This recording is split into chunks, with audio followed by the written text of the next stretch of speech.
Thank you all for being here. We're now 5 days into the worst tornado disaster in the history of the Commonwealth of Kentucky. It brought 200 miles of death and destruction, killing infants and elderly almost entirely, and leaving our landscape almost unrecognizable. This town is part of who I am. I spent Christmases on a porch that, thank God, is still standing, not too far from here. My granddad would put me on his tractor and drive me around town, which is a pretty big deal for a little kiddo. I buried my kin right here in town, just down the road. To me, this was always a safe place. Bad things did not happen here until Saturday. If you look around here, or Mayfield, in Muhlenberg County and a number of other towns, you might think that we are broken, but we are not. In Kentucky, we are good people. We love one another, and we lean on one another. We open our homes to those in need, not just today, but every day. And we will repair our homes, our businesses, and we will repair our lives. We will do all of that together. As a people, we're not alone.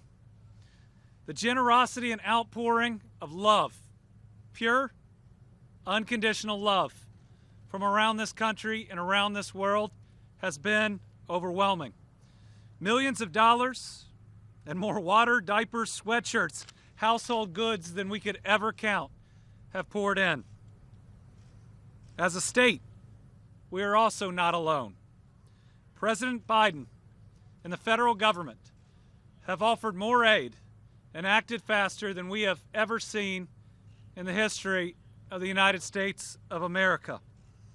I received 3 personal calls from the president on day 1. First, when he could get through, and then at the end of the day, saying, what else do you need? We got an immediate disaster declaration, which doesn't happen. And just, I think on the same day, not even a full day later, a major disaster declaration. And you know what? Starting yesterday, there were people here in FEMA shirts walking house to house to start processing people's claims to get them back on their feet. We've gone from looking for our dead to starting to haul away the death and destruction around us. And the steps to start rebuilding have already begun. I cannot thank the president enough.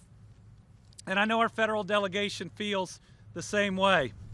They have been hugely supportive. Thank you, Congressman Comer, for being strong for this community and for pushing for everything we need in Washington, D.C. You've been a wonderful partner.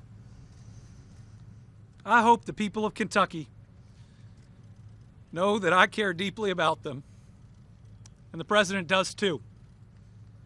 He's here in Dawson Springs, Kentucky, because we're hurting.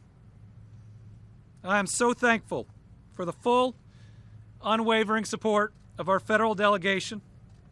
I'm so thankful for the president that has said yes to every ask we've made.